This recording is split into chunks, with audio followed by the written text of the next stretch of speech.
आज मूल अधिकारों में संवैधानिक उपचारों का अधिकार। तो फंडामेंटल राइट्स में सबसे ज़्यादा अगर कोई इम्पॉर्टेंट है और जितने भी मूल अधिकार हैं उन सबकी जो सुरक्षा प्रदान करता है तो वह है संवैधानिक उपचारों का अधिकार। यह हमारा छठा मूल अधिकार है और जो हमारे 5 मूल अधिकार और ऊपर मैंने पढ़ाया है उन सबको प्रभावी ढंग से लागू करने का दायित्व है तो वह है संवैधानिक उपचारों के अधिकार का, और जिसे डॉक्टर बी.आर. अम्बेडकर ने आत्मा कहा है, जिसे डॉक्टर बी.आर. अम्बेडकर ने संविधान की आत्मा कहा है। तो आज संवैधानिक उपचारों का अधिकार, मूल अधिकारों की संवैधानिक घोषणा तब तक अर्थहीन, तर्कहीन एवं शक्तिहीन है जब तक कि कोई प्रभावी मशीनरी उसे लागू करने के लिए ना हो। इस तरह अनुच्छेद 32 संवैधानिक उपचारों का अधिकार प्रदान करता है। इसीलिए डॉक्टर अम्बेडकर ने अनुच्छेद 32 को 32 को आर्टिकल 32 को या अनुच्छेद 32 को संविधान का सबसे महत्वपूर्ण अनुच्छेद बताया और इसे उन्होंने संविधान की आत्मा कहा।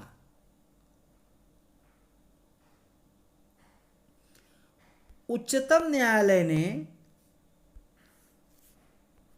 व्यवस्था दी कि अनुच्छेद 32 में संविधान की मूल विशेषताएं हैं, इस तरह इसे संविधान संशोधन के तहत बदला नहीं जा सकता।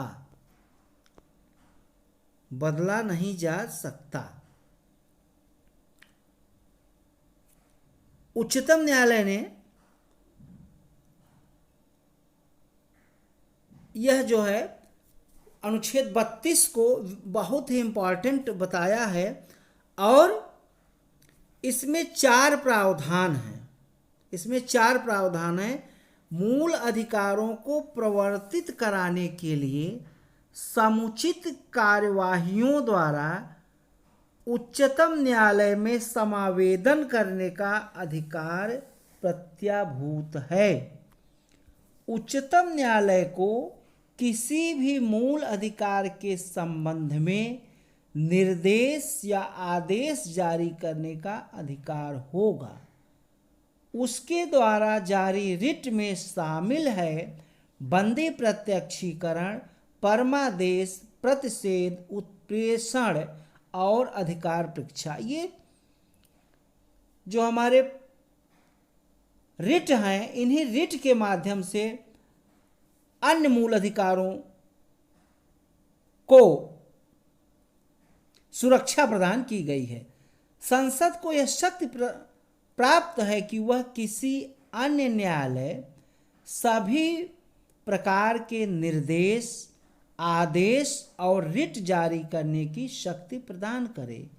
यद्यपि यह उच्चतम न्यायालय को प्रदत्त शक्तियों के विरुद्ध किसी पूर्वाग्रह से रहित होना चाहिए।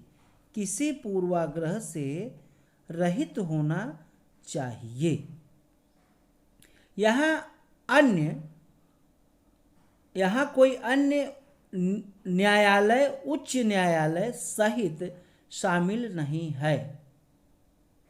अनुच्छेद 226 पहले ही निर्धारित करता है कि ये शक्तियां उच्च न्यायालय में निहित हैं।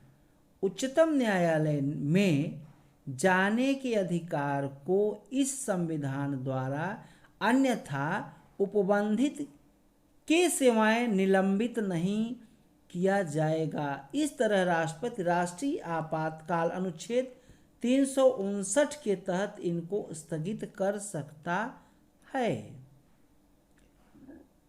उच्चतम न्यायालय नागरिकों के मूल अधिकारों का रक्षक एवं गारंटी देने वाला है। इसे प्रयोजन हेतु मूल और विस्तृत शक्तियां प्राप्त हैं।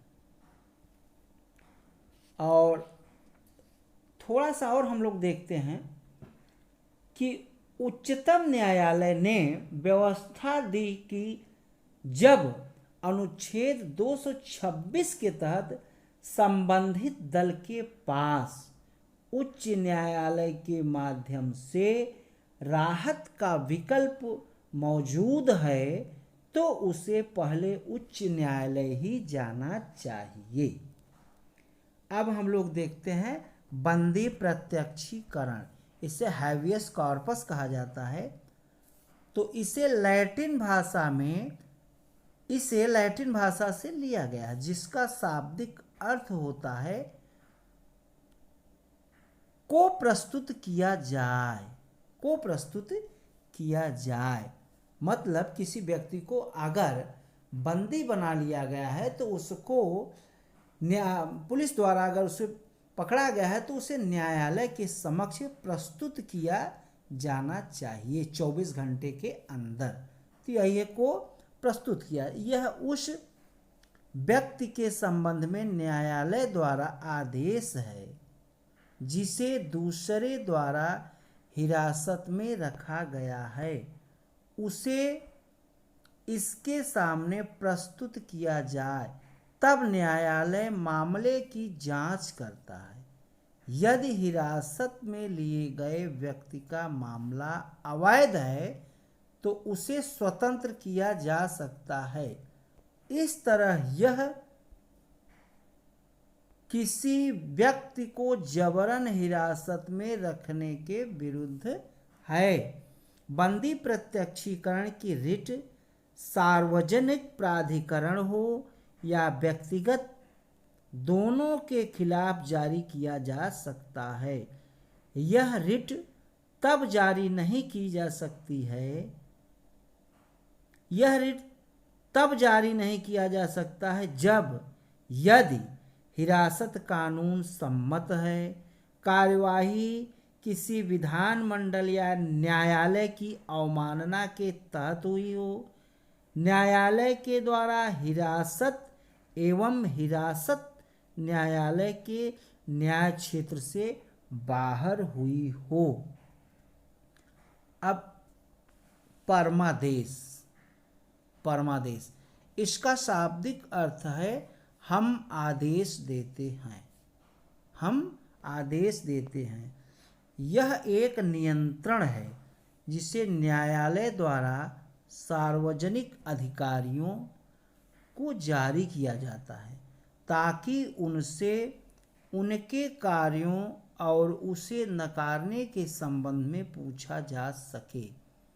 इसे किसी भी सार्वजनिक इकाई, निगम, अधीनस्थ न्यायालयों, प्राधिकरण या सरकार के खिलाफ समान उद्देश्य के लिए किया जा सकता है। परमादेश रिट जारी नहीं किया जा सकता। कब? निजी व्यक्तियों या इकाई के विरुद्ध, ऐसे विभाग जो गैर संवैधानिक हैं, जब कर्तव्य विवेकानुसार हो, जरूरी नहीं संविदात्मक दायित्व को लागू करने के विरुद्ध, भारत के राष्ट्रपति या राज्यों के राज्यपालों के विरुद्ध, उच्च न्यायालय के मुख्य न्यायाधीश जो न्याय क्षमता में कार्यरत हैं। और अब अगला है प्रतिषेध।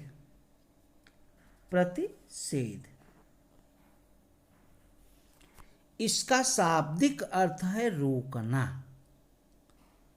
इसे किसी उच्च न्यायालय द्वारा अधीनस्थ न्यायालयों को या अधिकरणों को अपने न्याय क्षेत्र से उच्च न्यायिक कार्यों को करने से रोकने के लिए जारी किया जाता है। जिस तरह परमादेश सीधे सक्रिय रहता है, प्रतिषेध सीधे सक्रिय नहीं रहता। अब प्रतिषेध संबंधी रिट सिर्फ न्यायिक एवं अर्ध न्यायिक प्राधिकरणों के विरुद्ध ही जारी किए जा सकते हैं। यह प्रशासनिक प्राधिकरणों, विधायी निकायों एवं निजी व्यक्ति या निकायों के लिए उपलब्ध नहीं है। और अब उत्प्रेषण इसका शाब्दिक अर्थ है प्रमाणित होना। इसको सब लोग ध्यान से शब्दों को याद करना है, क्योंकि कंपटीशन में यहाँ से बहुत सारे सवाल पूछे जाते हैं। तो प्रमाणित होना या सूचना देना, इसे एक उच्च न्यायालय द्वारा अधीनस्थ न्यायालयों को या अधिकरणों को या लंबित मामलों के स्थानांतरण को सीधे या पत्र जारी कर किया जाता है। इसे अतिरिक्त न्यायिक क्षेत्र या न्याय क्षेत्र की कमी या कानून में खराबी के आधार पर जारी किया जा सकता है। इस तरह प्रतिषेध से हटकर, जो कि केवल निवारक है, उत्प्रेषण निवारक एवं सहायक दोनों तरह का है। उत्प्रेषण क्या है? उत्प्रेषण निवारक एवं सहायक दोनों तरह का है, तो इसको ध्यान रखें। और अगला है अधिकार परीक्षा।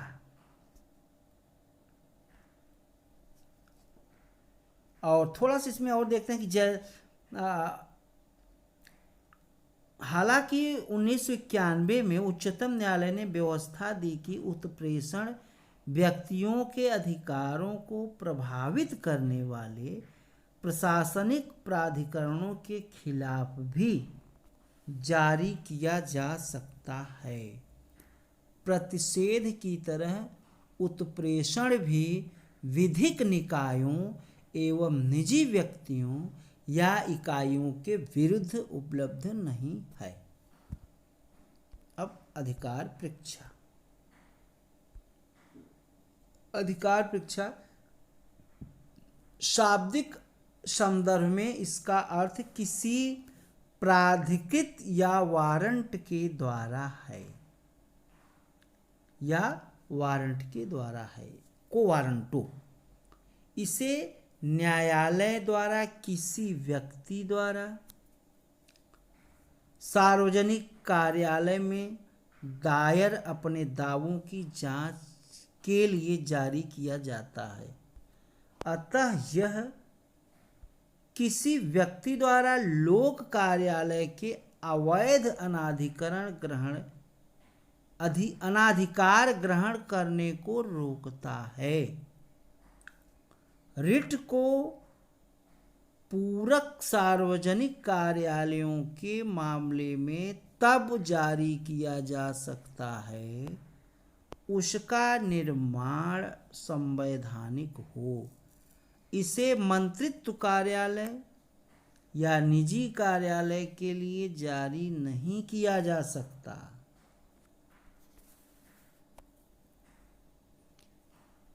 अन्य 4 रिटों से हटकर इसे किसी भी इच्छुक व्यक्ति द्वारा जारी किया जा सकता है, न कि पीड़ित व्यक्ति द्वारा। अब थोड़ा सा इसमें और हम लोग देख लेते हैं।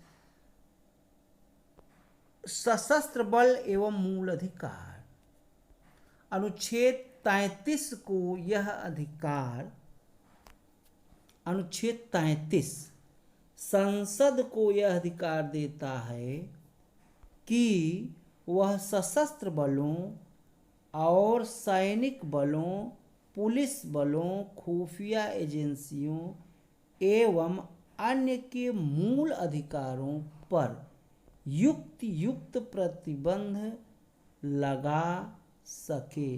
इस व्यवस्था का उद्देश्य